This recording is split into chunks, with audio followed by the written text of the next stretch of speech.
In today's video, I'm going to teach you how to download file or folder in GitHub.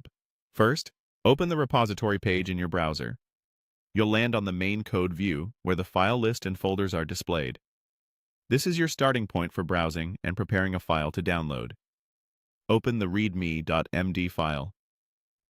The README is a convenient example because it renders right in GitHub and helps you confirm you're in the correct project.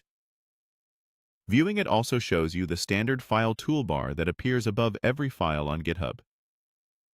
From there, return to the file list by using the navigation just above the file, then locate and open the index HTML file in the repository. Opening any specific file you want to download works the same way. Index. Well, here is just an example to demonstrate the process. At the top of the file view, pay attention to the action bar.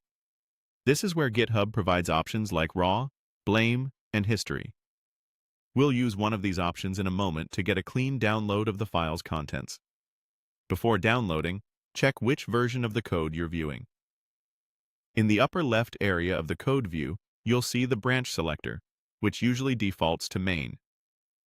Click that branch selector to open the version menu. This is important because the file you download will match whatever branch or tag you have selected.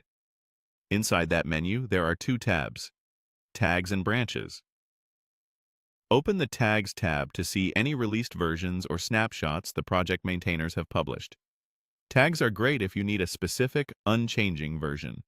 Then, switch to the Branches tab to see active development branches, like main or any feature branches. Choose the one that has the exact version you need. With the correct branch or tag selected and the index.html file still open, click the Raw button in the File toolbar. Raw opens a plain text view of the file with no GitHub interface around it. In this Raw view, use your browser's Save command to download the file to your computer. This ensures you get the precise contents as displayed in the repository at the version you chose. Finally, be aware of the repository's Settings area, which appears in the top navigation for maintainers and collaborators. You may not see or need this if you're just downloading files, but it's where owners configure features like branches, pages, and permissions. If you don't have access, that's normal.